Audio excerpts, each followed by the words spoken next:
Hey, this is Jules Taylor, host of No Easy Answers. I just wanted to thank everyone for their continued support. Please like and subscribe to this podcast, tell your friends, and if you haven't already become a supporter, please consider supporting the podcast by heading to www.anchor.fm/No Easy Answers and click the support button. Here's episode 7 in its entirety.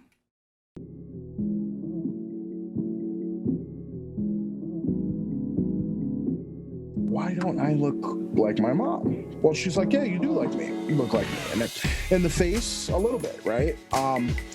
But the big thing was skin color.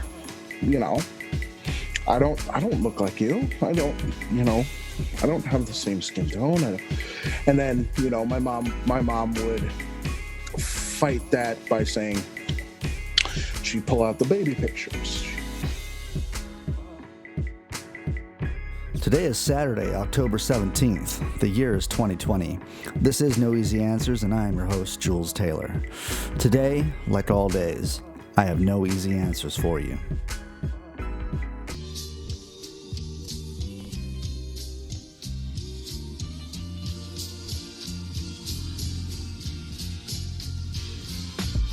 Today on the show, I'm talking with Samuel Thomas. Sam is a longtime friend of mine. I met him while we were both attending college in Phoenix. He's a music producer, he's an audio engineer, and his artist name is Self-Taut. He makes all the music for this podcast, so if you dig the music, even the music that I'm speaking over now, well, that's my friend Sam, and I always link to his work in the show notes. The reason I wanted to have Sam on the show is partly because he's my friend and I wanted to catch up with him. But the other reason is that Sam and I are both biracial, and we've never really had a conversation about our lived experiences in that context. And so I thought when better to discuss that than right now, while our national conversation is centered in matters of race, systemic racism, and political struggle. This is a long conversation, and so I've decided to break it up into 2 parts, and I'll be releasing them both on the same day. Part 1 will be Sam and I speaking about childhood, and Part 2 will be about adulthood. So here's the first half of my conversation with Samuel Thomas.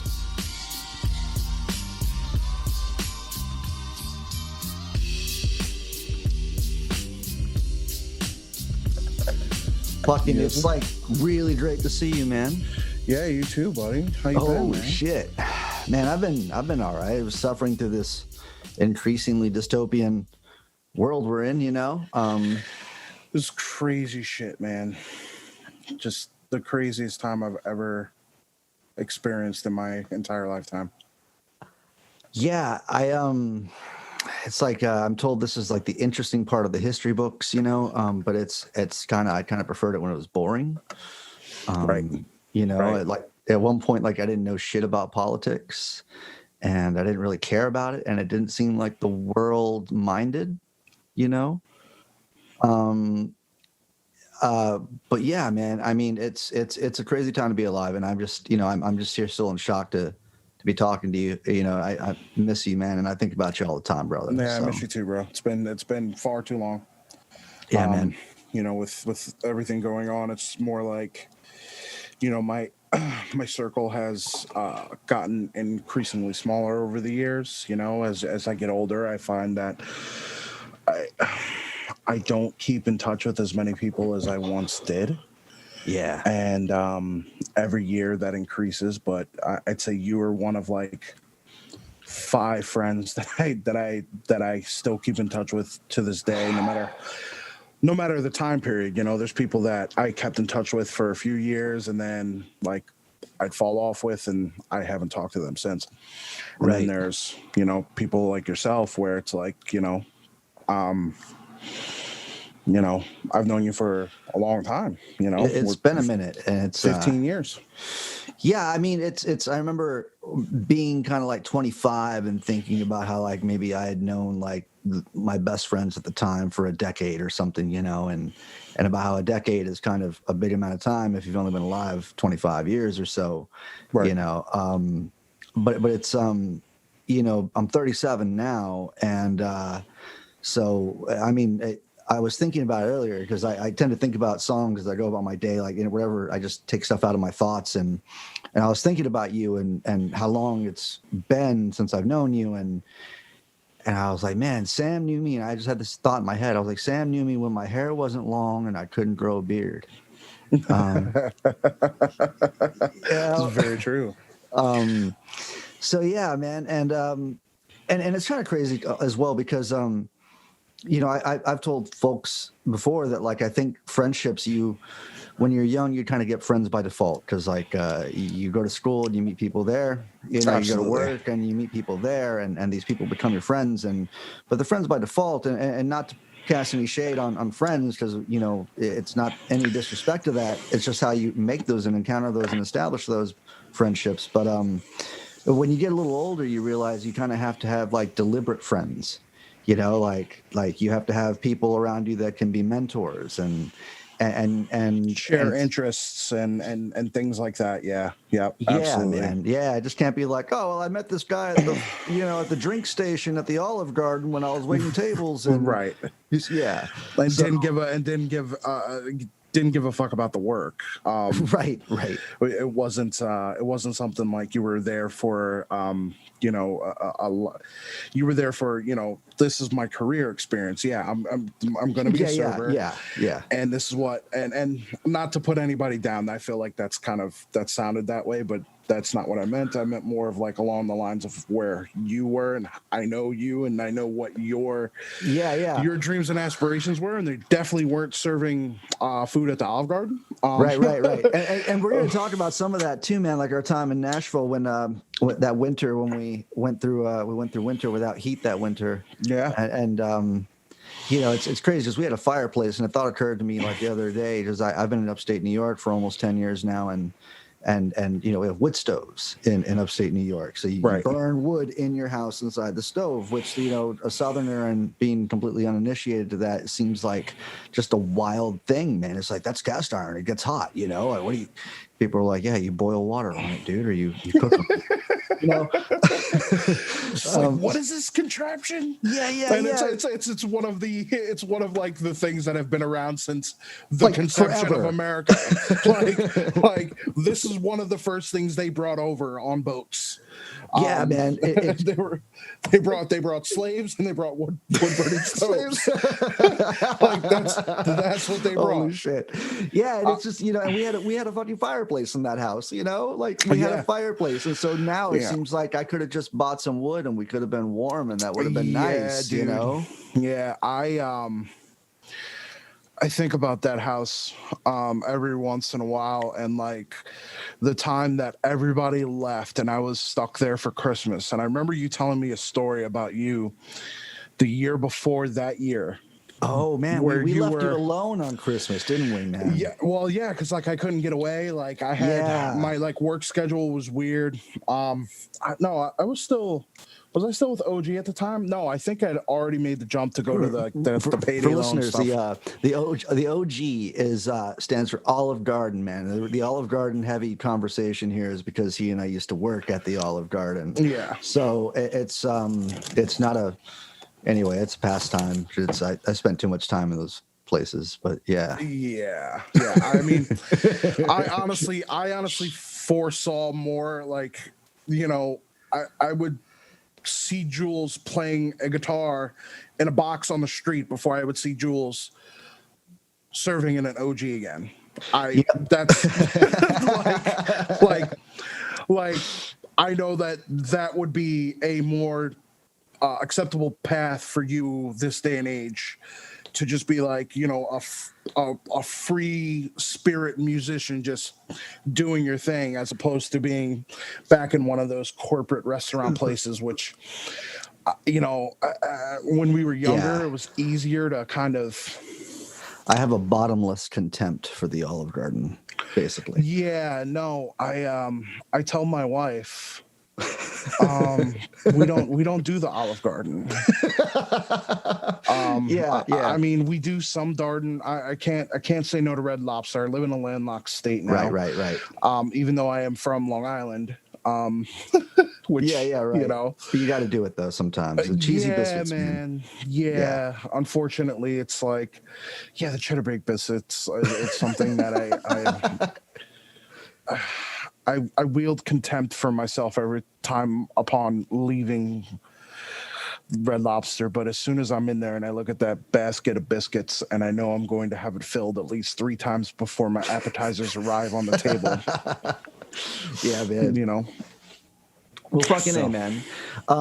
So, I was going to start out by just asking you, like, how you were doing and all that stuff, man. We still do that. I know we talked a little bit, but, like, how are your loved ones? How's your family? And how is your mental health? So I've started to ask people, during these, and I'm not going to describe every goddamn crisis that we're in right now, but, it's multi-layered. So like, right, so how are you with all those regards, man? Oh well, I mean, considering the situation, I have life. I have some sort of semblance of health that a lot of people can't say nowadays, and we're getting along.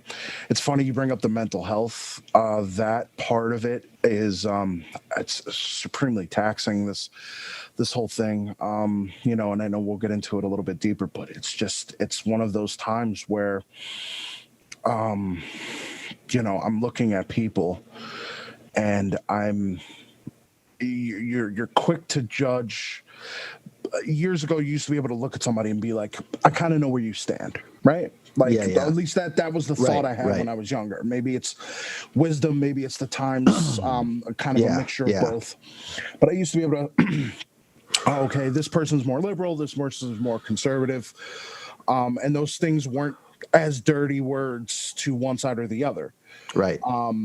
But I feel like now, like, my mind automatically goes to, well, what does this person think of me as a human being just based upon how I look? And so when you go back to mental health, you think, like, that kind of mentality upon looking at someone, not even interacting. I'll be riding in my car and I'll see bikers pull up next to me, and I'll be playing, like, I love hip hop. I love hip hop. I'll be playing my hip hop music kind of loud, and I'm like, are they going to look over here and be like, what is he doing? What's that guy doing in this neighborhood? What is the look there? And your mentality just is it's a sickening thing to think about. Being a human being and just minding your business, being an American, just minding your business. And you have those thoughts, and it's like, well, am I wrong? No, because throughout my life, I've dealt with a lot of that. And now there's this regime that kind of makes all of that talk and all of those feelings okay to express openly, and now okay to act openly.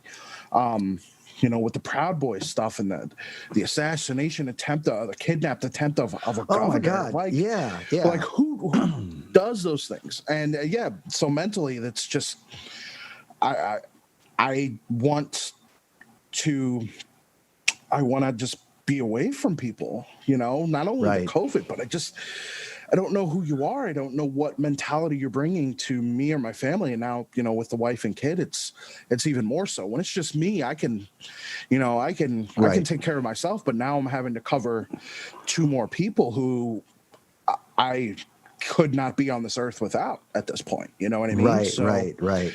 So now I'm only, before I'm protecting myself as a man, now I'm protecting myself and my family as a father and a husband.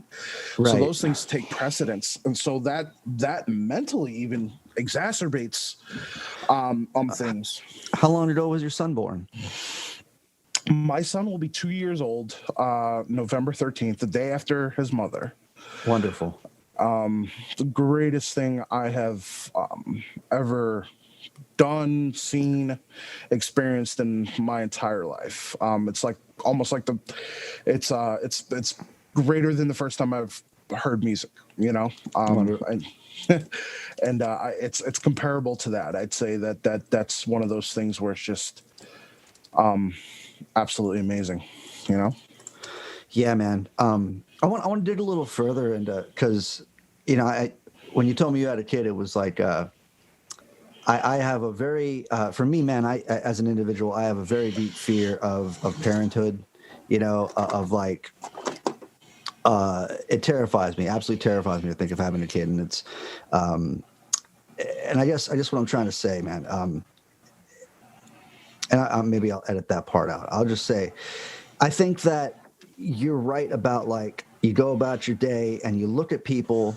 and you maybe at one point you could peg them as like being like, you are this kind of person, or I know what's going on with you, or whatever.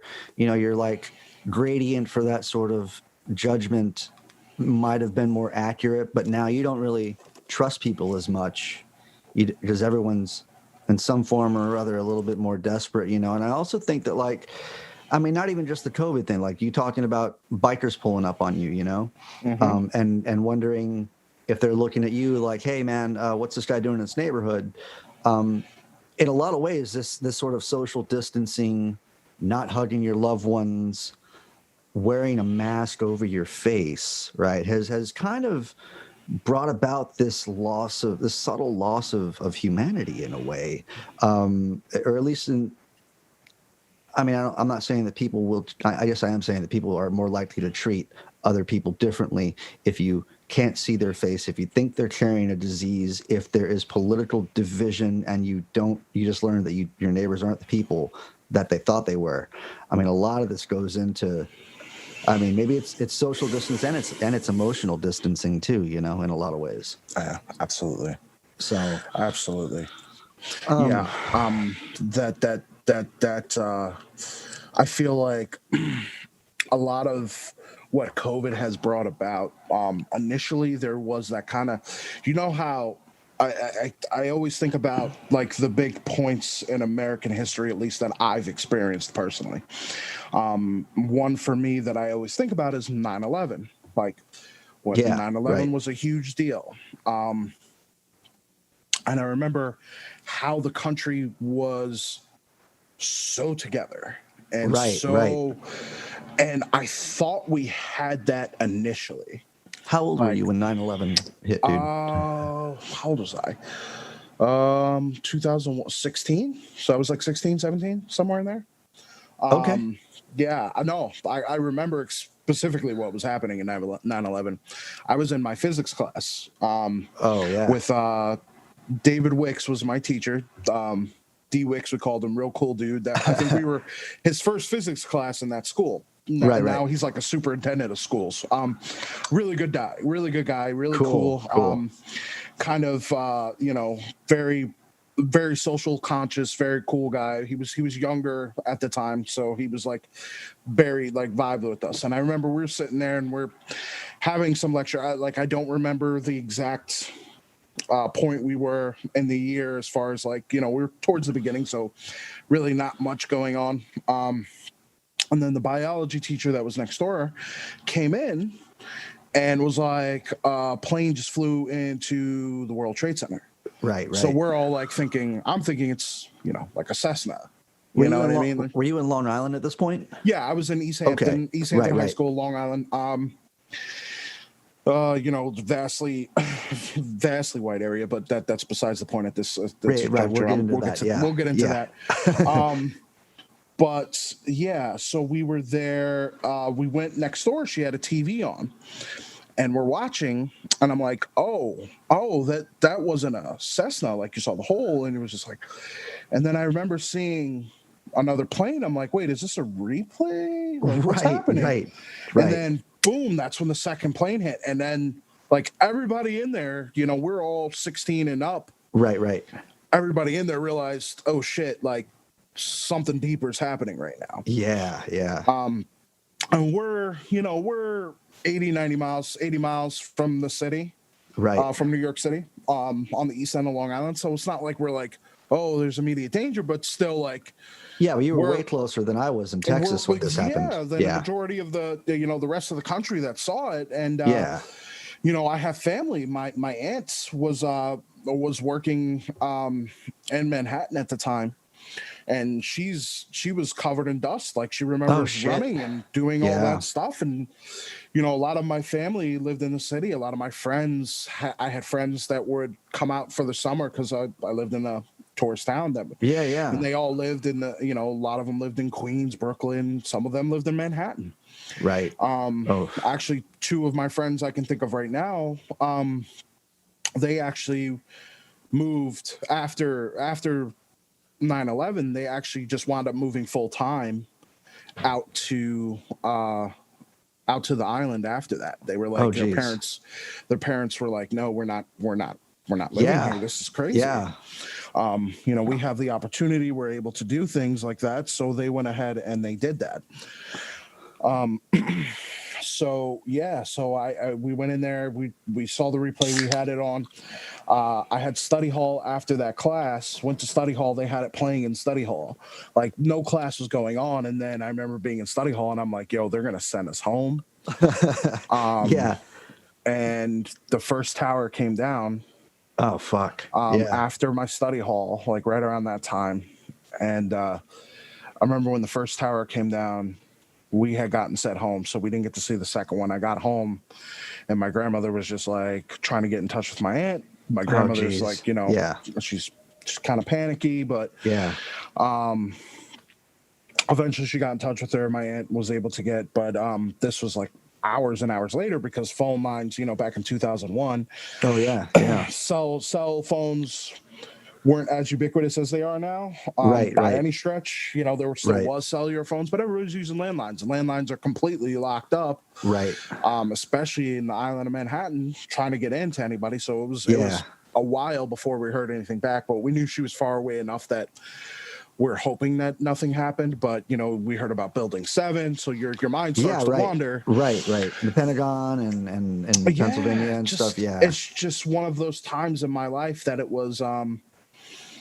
I don't know if I had any fear. I think I was just like emotionally numb at that point. I was just like, it didn't hit me until later that I actually grasped like what happened. And I was just very, very numb and just very like, what am I witnessing here? And then I kind of had like almost like a self-reflecting moment of like, pay attention. Pay attention to what's happening. This is huge. This is something that could define generations, and in some ways, it has, with certain aspects that are even happening today with our government and things that had kind of been allowed to happen as a result of 9/11. Right. With Patriot Act and being able to class down on certain people's freedoms and things like that. And then, how completely opposite, just recollecting in my mind how together everyone was and how the unity was incredible after that. I mean, talk about unity. I almost joined the goddamn army after that. And my thought process, my mother's ex-military. Oh, geez, yeah. And my stepdad ex-military, and I have friends in the military. One of the other people that I keep in touch with, I actually just talked to him yesterday. He's on the Gerald Ford. He's in the military. He's like an E7 now. So he's been in for, he's coming up on 20 years pretty soon. Right. And, a lot of my thoughts were, very gung-ho about the Afghanistan. And then I saw the same kind of division. It was a little bit longer. Everybody was together and never forget. And all these things were happening. And then Iraq started to come in and people were like, and I kind of felt the same way. Like, what does Iraq have to do with this? Right. Like at that point in time, like they were Saudi. We knew they were Saudi. Right. Why are we? Yeah, why man. Are we going after that? And it made me question things. It made me question my government. Which as a citizen, that's what we're supposed to do. I mean, yeah, they get all mad at us when we turn communists, though, and they're like, you're supposed to question us and maybe shake a fist at us and tell us that you'll overthrow us if we get too tyrannical, but you're not supposed to, join the democratic socialists and I consider myself. Politically, I don't really align with one or the other fully. I know I am far less conservative than I am a liberal. Right. I believe in a lot of liberal ideals. I almost align. Jesus, you asked my wife. My wife is My wife is a socialist through and through. Cool. And I am to an extent. I think we have to kind of step our way there. But what's going on with the conservative movement right now, to me, is completely just wrong. Right. You know, like, yeah, the Democrats aren't any better, and I totally agree. The Democrats, you know, there's a lot of shady shit on that side. I always was like the person who wanted to vote for the best person for the job. I don't want to vote for somebody who's a fucking mouthpiece for this guy who's in the office right now. And a funny story about him is I know Donald Trump. I have met Donald Trump. Remember, I worked I worked at Trump Doral in Miami. Right. That's right. You did do that. Yes, for a company that I work for now that I still work for, so I'm not going to say the name. But I worked at that. Well, people who know me. But sure, I worked there, and I've done audio for the guy before, so I know how he treats people. I know how he walks. I know that he has people holding his hat. That's the kind of person this is. And then the way he talks to people is not necessarily the best. So I don't, when people were like, oh, well, Donald Trump, well, my experience with him is a little bit more personal than it's just what I'm seeing on TV. I've seen those actions. I've seen the mannerisms. I've seen all of that. So I kind of take that from more of a personal experience. That being said, it's funny. I listen to like the Ted Cruzes and the Lindsey Grahams and the and the Marco Rubios, who were all and those guys who were all anti-Trump during the primaries of end of 2015, 2016, all the way up to the election, all the way up till he got the nomination and the nod from the Republican Party at the RNC. Right. They wanted to crap on him, like he was no good, and well, shit, we know he's no good. But now, all of a sudden, it's just their mouthpiece for him because they're afraid of the power that he wields. And it's funny. I look at it too, and I say, they're like, well, I laugh at it because they're patriotic, right?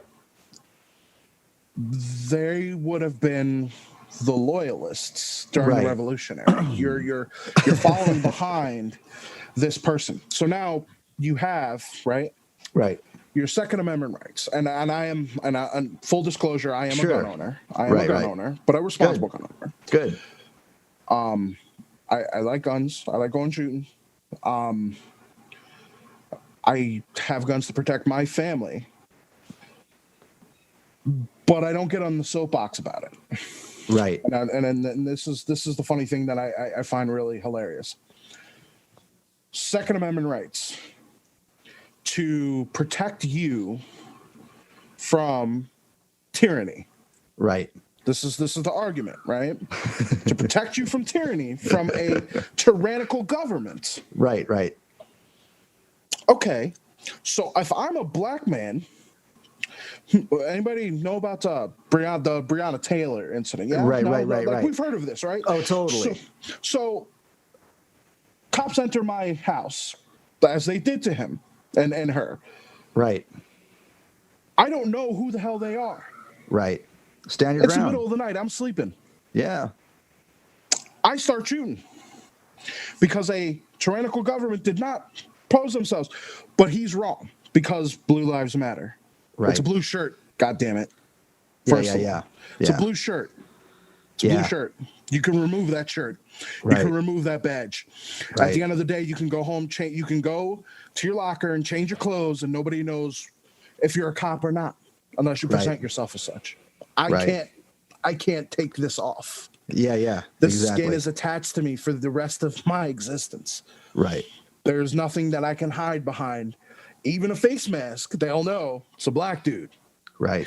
And even though I'm mixed and biracial and that whole thing, I walk down the street, it's not like, like people are trying to like gauge the percentage of my ethnicity. Right. It's not how that works. Right. But yeah, I laugh at the Second Amendment thumping of Well, it's to protect you against that. But you guys are all supporters 100% of any police. Doesn't Yeah, and I matter if they're mean, corrupt or not. and like if they do come to take your guns, who do you think they're going to send to get your guns? It's going to be the police, you It'll know. be the police and the So military. it'll be the police and the military. So yeah, I don't understand how like they can be Second Amendment people, but really support the guys who have more and bigger guns than they do.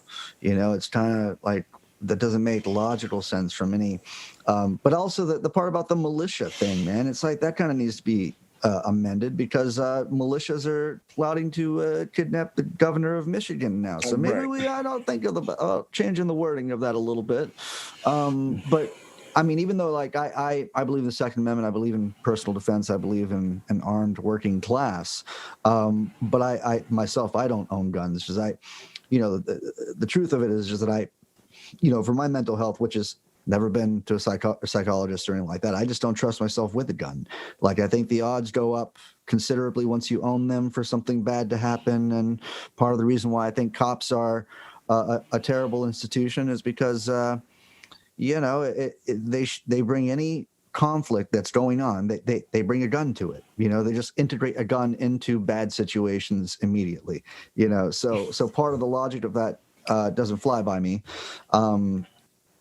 But yeah, so the whole gun thing, man. I think it's really wild how as soon as COVID hit, we stopped having school shootings. And part of that is like the psychology of America. I was just talking with the last show that we had with a friend of mine in Rainer Shea, and I was like, why are Americans? I asked him this question: why are Americans kind of impervious to mass death? I mean, we have 200,000 dead Americans, or more than that now, and we're not like collectively grieving in any particular way.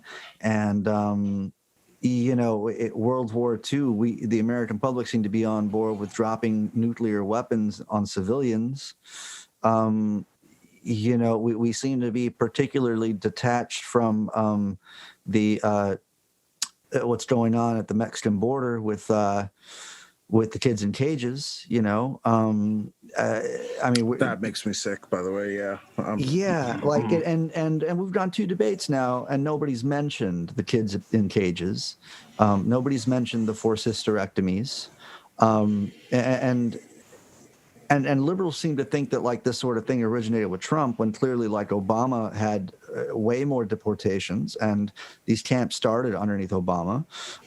So it's they are culpable in this sort of thing, and that's also kind of like, as far as concentration camps are concerned, it's kind of demonstrable through history. If you look at anywhere there's like a concentration camp is erected, it's a slippery slope to getting to some sort of atrocity with any camp like that.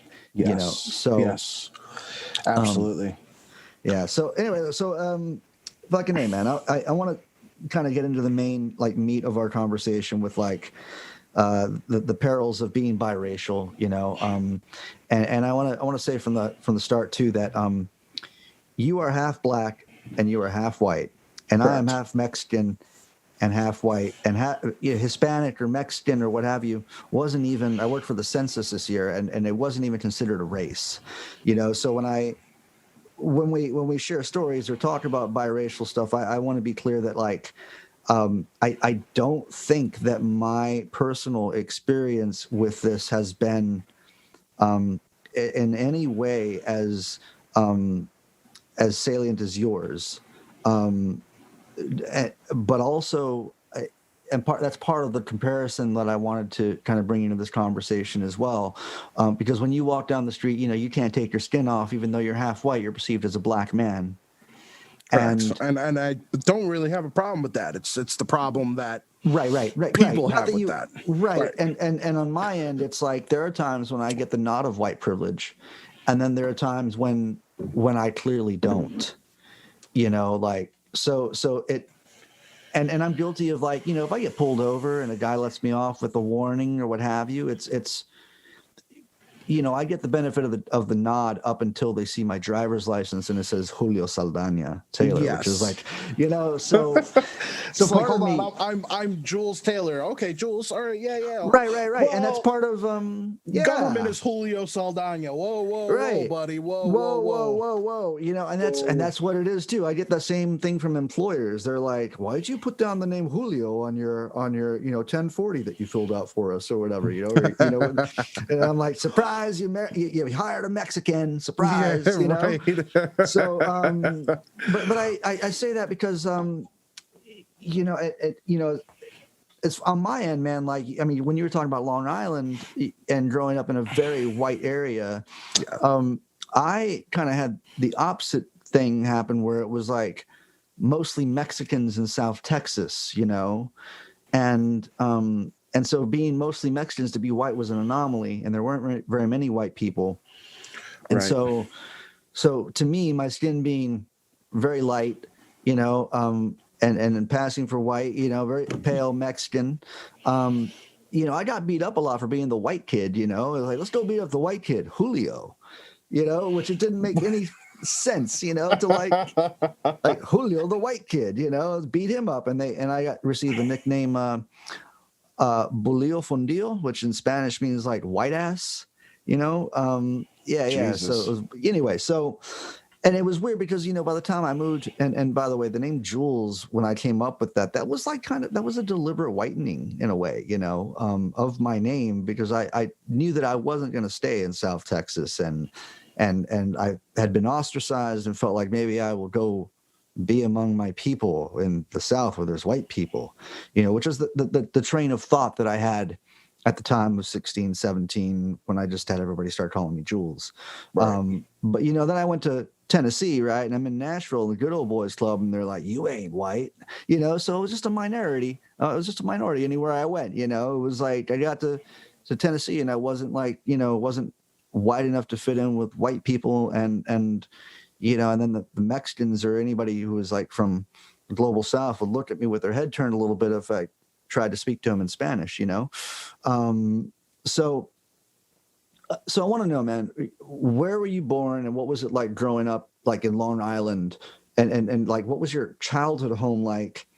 And I mean this in kind of a context of like I imagine when you grow up, like James Baldwin described, there's a moment when you discover that like your skin is not like everyone else's. But before that point, you didn't. It never really occurred to you, Right? And so. And I know there are cultural pulls and nudges and stuff like that, being, having different races on different sides of the family. So can you describe what that was like for you? Well, yeah. Starting with my parents. My parents met in Boulder, Colorado. My mom was in the military. My dad was living in Boulder doing HVAC and kind of just running around being crazy at the time. And they met, and they were married in San Antonio, and I was born in '85 in Frederick, Maryland. Actually, I tell the story all the time. If you know the movie Outbreak, oh yeah, the very beginning, they're Fort Detrick, Maryland. That's the right. base. That's the base that my mom worked on. So we lived. Oh wow. So wow. Yeah. So my mom actually worked for USAMRIID. Oh, it's just Holy Christ! a whole nother thing that we can go down another time. Right. So my mom was in the military. I don't really have many memories of my mom and dad being together. They were divorced before I was 3 years old. So kind of getting into my childhood, I was with my mom, and speaking on noticing the difference. You've seen a picture of my mother, I think. Yeah, your mother's white. So mom is white. Yeah. I noticed at a very young age, my skin doesn't look like my mom's. So automatically you. Oh man. Yeah. You well, not automatically. You start seeing other people, right? You start seeing other kids with their parents. And with my dad, it's different because my dad's black and I'm a little bit lighter, but I've seen that at that point in time. Young. Like 4, 5, 6. So I automatically was just like, why don't I look like my mom? Well, she's like, yeah, you do look like me, and in the face a little bit, right? But the big thing was skin color. Right. You know, I don't look like you. You know, I don't have the same skin tone. And then, my mom would fight that by saying, she'd pull out the baby pictures. She'd pull out the pictures of the day I was born. She'd pull out the picture of me on her chest after being born. Like, she'd pull out Wow. all these Yeah. different things and kind of be like, no, you're mine. Like, it's Wow. okay. Yeah. And that was kind of the beginning of that. And it kind of, as the years went down, it kind of expanded upon that. But anyway, my mom, I was with my mom until I was about 6 years old. My mom then got sick. And my dad, at that point in time, really wasn't set up to take care of me as much. And he was getting ready to go on the road for work. So he bounced around for work. He made good money. But I wound up going to live with my grandmother on the east end of Long Island. And if anybody knows anything about the Hamptons, and I put up the quotations because it's a very white, affluent area. Big touristy, big money. A lot of my friends, my family was known for being one of if not the first, like, black family in Montauk. If you look at my older uncles and aunts yearbooks, Yeah. they'd be the only black face in the sea of white kids in the class, and it was kind of the same thing for me. Right. I was the only black face for a little bit of a time, and then there was another black kid who came in, and so it was just me and him. And my cousin, who's a year older than me, she was the only black person in her class. So we had a lot of Hispanic people. There's a lot of service industry out there, especially like landscaping, construction, things like that. And you can make great money out there. So there's a lot of Hispanic out there, and so there's more Hispanic kids. White kids are predominant, but then there was white kids, Spanish, and then like one or two black kids per grade. If you have that, there's, a couple grades that didn't have any. Now, that kind of changed as I went into high school. So like, elementary through junior high, I was, it's all one school because it's a small town. Montauk was a pretty small town. It's gotten bigger since, but there's still no junior high school. So everything is all in one. Up into 8th grade. I know some people, high school is 10th through 12th, but in New York, it's 9th, 10th, 11th, and 12th, all in the same school for high school. And this was your mom's mom that you went to live with? No, this was actually my dad's. Oh, okay, gotcha. My mom's mom passed away. Okay, gotcha. And going back to that side of the family, my Uncle Jimmy, who is now, we have now since made amends, even though I had no problem with him. He actually disowned my mother because she married a black man. Oh, Jesus. Wow. And he actually, he came to my mother's funeral back in 2008, and he kind of came out and was like, I was wrong, and said all these things. And like, honestly, I didn't know the guy, and I'd gone my whole life without even meeting him or talking to him. So it wasn't like I was like affected in any way. Like, I don't know who you are, but it goes to the, I'm always fighting against the people that think racism doesn't exist. Like, it's just this foreign thing that died. With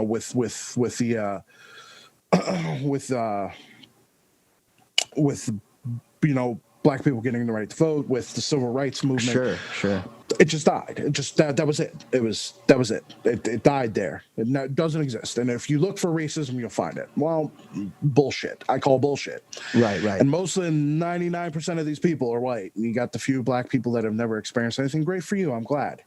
Yeah. But I can go on and on about my experiences, especially in that school. Being the only black kid, I remember being 7 or 8 years old. And this kid, Patrick, I won't say his last name, but this kid, Patrick, comes up to me and I'm drinking at a water fountain. And he says to me, he goes, the niggers drink at that water fountain down there. Now Oh this is a shit. kid. This is a kid who's, mind you, a year or two younger than me at that time. So this kid's Yeah, six, yeah. Right. 7. Wow. Where do you Wow. learn that? Because a kid Totally. of six Yeah. or seven does not. That's not something that you would think about. That's not something that should be a part of your vocabulary. I think ever. But honestly, like, No, totally. But like if we're just to briefly, I would say that as far as kids learning that stuff, man, obviously they learn it from their folks, on my end, my dad was a cop. And so I got to hear every foul word used in every, I mean, the racism was bottomless, looking back, like in adulthood now in 2020, looking back at that stuff, it was like, I mean, the worst racial fucking like things that like I've ever heard have still come from his mouth, right. And it led to like even in my young adulthood having a really sick sense of humor in a way, and obviously like every white person probably has moments that they unconsciously or whatever aren't proud of, but I think a lot of the humor that was imparted onto me from my father led to really just, I mean, bad things later on in life, like bad things that were needing to be deprogrammed and unlearned. And a lot of it was social learning, I mean, and that's why I'm a fan of publicly shaming racists online, because I feel like, the conventional learning, some things have to be taught that way, man, like, so, but going back to Long Island, man, like, so you're 6 or 7, right? You get to realize that in your formative, I guess, you're learning it based upon like looking at your mother. And then you look at your mother breaks out the proof, she breaks out the photo albums and stuff. And so you're aware of this when you grow up, and and you are who you are. But did you feel any cultural pulls to like not be white, or did you have any cultural pulls that were like, hey, don't act black or act white, or it was better to be this way than the other way? What was that feeling like as a child as you encountered those moments? I think specifically, there's an instance. So for the most part, second, third grade, I was in Montauk. I moved back with my father for a year and a half. So fourth and fifth grade. Now, when I moved back with my father, the neighborhood that we lived in was predominantly black. And a part of me felt out of place yet again, like I've been taken out. I've started to adapt to the culture. So now we lived in so my dad's girlfriend, who was also my babysitter, so we spent a lot of time over there. So the place that we actually lived in, wasn't that bad. But we were never there. We were in her house mostly, who was now my brother's mother. I had 2 younger brothers from her. And she passed away, may she rest in peace. And they were it was a low income housing, like call it what it was. It was a housing project. Right. That's what it was. It was a housing project. Little kids running around in dirty diapers that haven't been changed. Rampant crack. Yeah. Cops doing circles. Cops picking up kids and taking them to go get McDonald's to get them out of the neighborhood for a couple minutes. Yeah. Things of that nature. Where I was coming from with my grandmother was, I lived right near the beach. It was very quiet, very serene. Right. and no, like, zero crime. Like, nobody's breaking into houses, nobody's doing all that stuff. Now there's drugs everywhere, but at that time, like, I really didn't see any of that. But I go back to that point in time, and I remember getting there and talking to a couple of kids in the neighborhood, and I didn't have an initial bias one way or the other, because I had black family. My family in Montauk was black. But and I still get this to this day. And it used to bother me, but now I don't care. The way I talk. Sure. So a lot of the black kids will come up to me and be like, "Man, you sound white. Why do you talk so white? Why do you talk?" Well, what do you mean talk white? Why? Because I have a vocabulary, and I try to pronounce words correctly, and I try to enunciate and things like that. I was looked at as kind of like a Uncle Tom type kid, and I got good Right. grades, and a lot of me was trying to do the right things. So I was kind of like looked at as like the kid who was like soft, Yeah. because I wasn't, talking. I didn't have the slang or the lingo, or any of those things. And I did good in school, and that wasn't the norm for that neighborhood of kids that I was around. Now, in school, it was a little bit different, because it was a combination of different people. But I only got to see those kids during school time. The Right. kids that I also went to school with that were in that neighborhood, like, they were there all the time. So. Right. So that was a very difficult situation for me, and kind of like being like, what does talking white mean? Like, this is just how I talk. I don't, and Right. I found myself doing it more so then, and then kind of like weeding it out of who I was, is like I would try to like adapt a little bit of the slang and talk certain way and do certain things to kind of fit in with that group, because I felt I'd be picked on otherwise or anything like that. And this is before puberty hit, and when I Right. hit puberty and I started realizing, oh shit, like I know how to fight, and kids don't pick on me anymore because I was strong and all these other things. At that point in time, I didn't have that confidence or that know-how, or that, and not even saying like to fight, like, that's not a confident thing, but to stand up for myself mostly. And that Right. came, Right. some people experience it differently. Some people experience it with like, well, I gained my confidence from being able to speak correctly and voice and stand up for myself. Mine didn't come until I could back that up with my fists. It's like, okay, Right. well, you want to come after me, that's a whole other thing. And Right. so Right. so that was definitely a very difficult situation for me, and that specifically speaks towards that feeling out of place. Right. And then and then it was funny, when I would go back to Montauk, when I went back, it was kind of the same thing. Like, why do you talk so white? It's like they're Right. Right. expecting to see me talk differently than they do, Right. which wasn't who I was. It's just Yeah. it's not how my mother talked to me. It's not how my dad talked to me.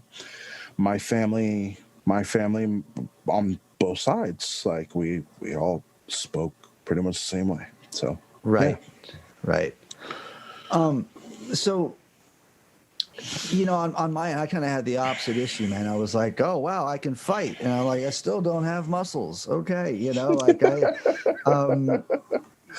I had that same thing, is that you had to stand up, because I wasn't going to be called fucking white ass in Spanish anymore. I'm like, man, I'll catch these fucking hands, dude. I will. And then I got my ass kicked a couple times. I'm like, maybe I should live to fight another day and not confront so much. right. But I also, it was when I was younger, I thought of myself as white because, I was the white kid in school compared to all these brown Mexicans, and I say that in the most loving way, because I fucking love me some Mexican culture, and my mom's side of the family is like Mexicans from Mexico, Mexicans, you know, Right. and but I thought of myself as white. You know, there were family pressures, like, you know, my racist ass cop dad not wanting me to learn Spanish, you know, sort of thing, and then wanting to succeed and go to the white man's college, you know, like I wanted to go to Harvard, so I tried to do everything right and all that stuff, you know. But when I got out into the world, I realized that, like, you know, I not only was I not accepted by whiteness at that time, but what was there in whiteness to embrace? You know, it was kind of what was my thought of it. It's a little vacuous in some, you know, perspectives, man. And so, and I also missed home, and I realized that, like, the people that cared for me were the people on my mother's side, and so this feeling of inferiority, of like wanting to assimilate, and this feeling of rejecting my own, like rejecting half of me and embracing something that would be described as, like, I don't know, progress or something, you know. That sort of feeling of a mandate to do all those things gradually faded, and now I lean more towards, like, identifying as a Mexican American. Right. So I want to ask if there were any sort of, like, crossing the aisle identity issues on your end. Like, did you ever, and I think it's probably different for you, because obviously, like, your skin is you would be seen as black in public, so I think maybe the question might not even apply. I'm not sure, but I'll ask it. Like, were there any times that you kind of identified more heavily to one side or the other, and did you ever find that there was, like, an imbalance, like you felt like whiteness was superior to the other, and did you ever think that culturally, adaptively, you should be more white than black? If you can, I know it's a big question, but So, yeah, you know, I go back again to where I grew up and how much of my friends and the people that I was around were white. And all the kids talk like me. You know, my clothes, I dress the same as them. I wouldn't right, wear what was, at least for a good period of time, what was like the cultural norm for a black person, so to speak. You know, like, sure, you know, I didn't really care about wearing Nikes as much, you know, even though some of the white kids had them, but you know, it was more like, I was kind of, you know, just adapting to who my friends were. right, So becoming becoming you know, being around black kids at any point, I would, and I did have a good amount of black friends, but nowhere near as much, as I had white friends, just because of where I lived. So you're saying, like, if you emulated your friends, whether it's Yeah, different points of your life, they were white, or your black friends, right. like you, I would find okay, myself, and you know, saying, like I said before, like I would find myself kind of adopting some of the lingo and the slang depending on who I was with, okay. Your and just your kind white of be, friends are like, listen, Buster, or yeah, something, and like, then, hey, you listen know, here, buddy. All right, I've had enough of your malarkey. All right, come yeah, on, man. man, shit.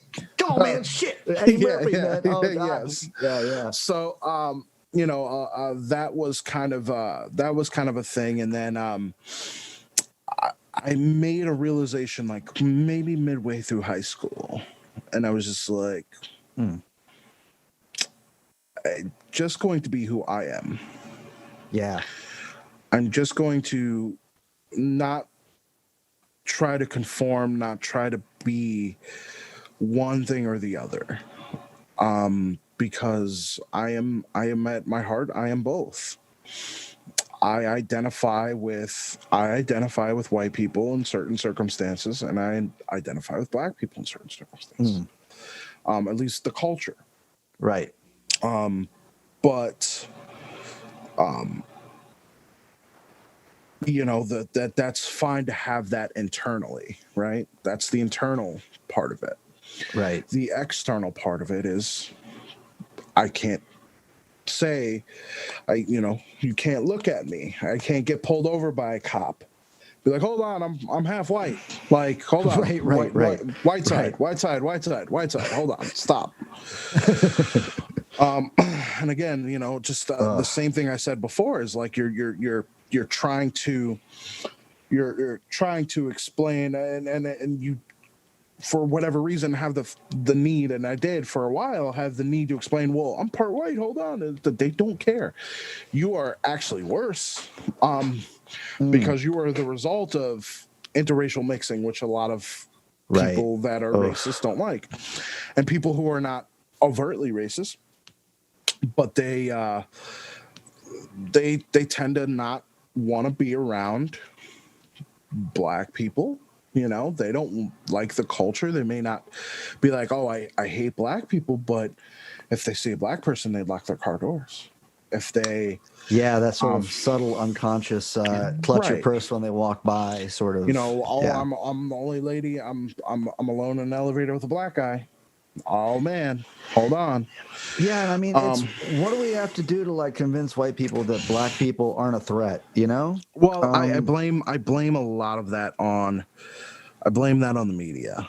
I do, because the media really does, and they did it for a long time. Like, yes, there was a lot of crime, but I guarantee you, like, the amount of crime that existed in, like, say, the 80s, like the 80s is, so you got to think back to like the 60s, right? The 50s and 60s. You talking about when Reagan dropped all that crack on the Bronx and, yeah, right, exactly. right, yeah. like, and I think it also, I mean, I'm right there with you as far as the media stuff's concerned, but I also think it's deeper than that. I think it's a linguistic thing as well when we talk about like darkness being the absence of light, and black is your soul, or right. Heart of darkness, right. All of this stuff is you have a white supremacy which leads to a black inferiority kind of thing, and it's the white inferiority and it's the white inferiority internally that brings about those feelings of needing to be superior or wanting to feel superior. It's an inferiority complex. They feel inferior. You think about it. You think about what white culture. It's very similar to how the Romans were. The Romans took over Greece. What did they do? They adapted the Greek mythology into their own religion. The Greek gods now become the Roman gods. The same fucking god, different name. But wait, you conquered these people, so why are you adapting their culture? So a lot of white culture has been adapted from black culture. You know what I mean? Yeah. I'm a musician. Come on, like yeah. Music is one of the perfect examples of that. Adapting black culture, adapting black, sports players, all of those different things. So there is a bit of that inferiority, that feeling. Where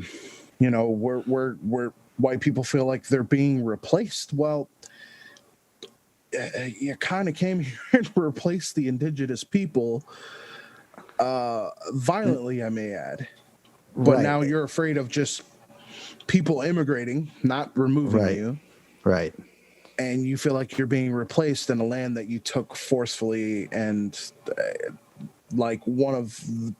and committed some of the world's worst atrocities ever. Slavery is right up there with the Holocaust as far as the worst atrocity that could have ever been committed on planet Earth. Right. Like it wasn't good. It was a very fucking terrible thing. Well, black people sold other black people into slavery. Why does that make it okay? That's like your Obama argument. My favorite slavery whataboutism is the I was Irish and we were slaves, and it's like, whoa, dude, whoa, hang on a second, this is like qualitatively different, bro. Actually, you were an indentured servant that had to work on the land to repay some stuff, and if you had a kid, that kid was yours and had his own freedom, Right. whereas if you were a slave, you were just worked to death until you couldn't work anymore, and they whipped you to make you get the milk or whatever, and your kid was theirs, and so like qualitatively it's much different than the anyway. There's a great book by a guy named Noel Ignatieff called How the Irish Became White, because whiteness is just like it's like this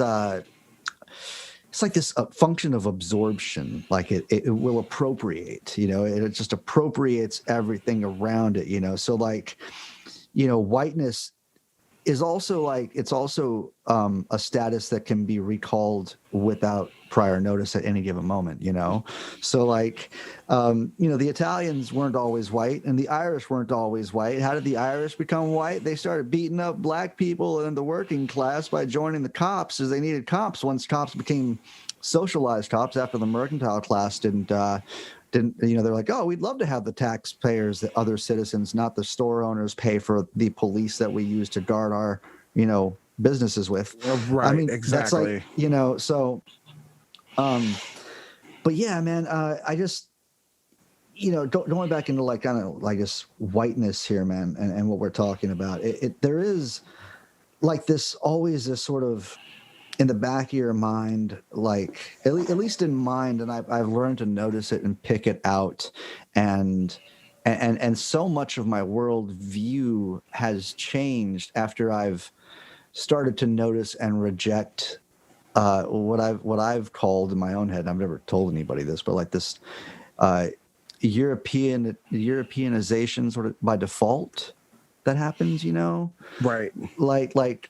like the philosophy books that I read are all dead white guys, and the history I know of doesn't refer to Africa as a continent full of unique countries, cultures, and peoples. The Western culture and world history are Western civilization is just like code for like Europe and the Americas kind of thing, and Right. rejecting the global South, and so I part of my development of consciousness around this stuff has been really, I guess it came down to starting to read Black authors, man. And so and I have my girlfriend to thank for that. She was like, like as we were talking about it, and we were like, what's the last Black author you read? And this was 2 or 3 years ago, and after I read a James Baldwin book, I just haven't stopped. I've picked up quite a bit of like Du Bois and Frantz Fanon now,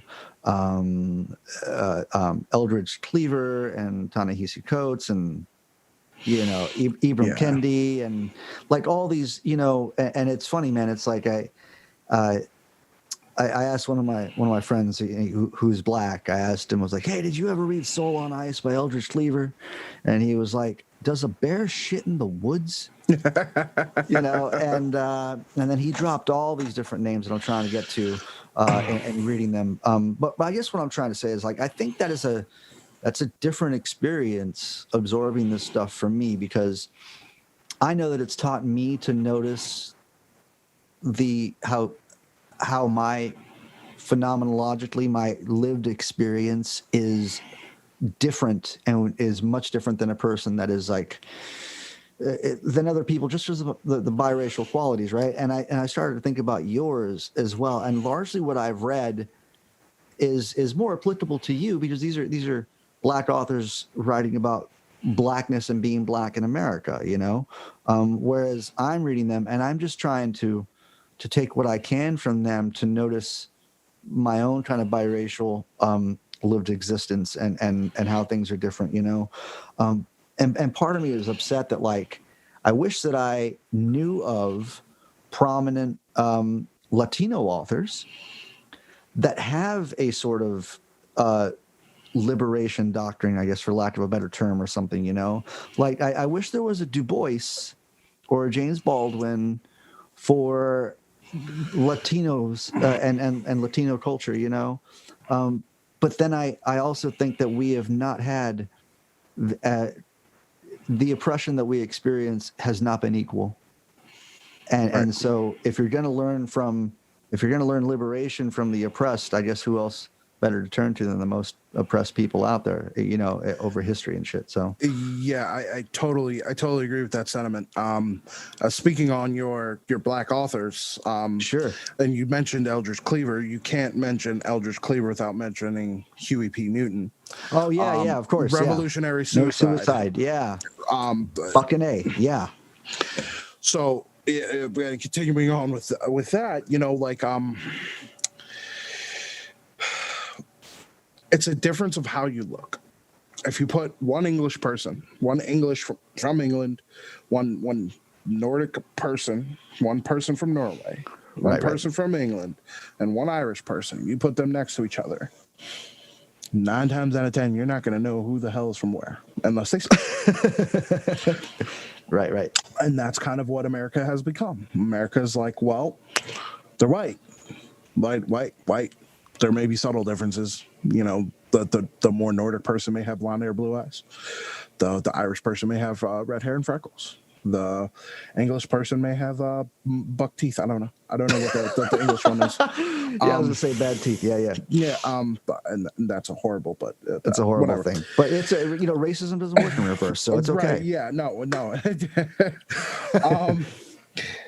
So it became less about where you were from on a particular continent to how what your skin tone was, your skin tone.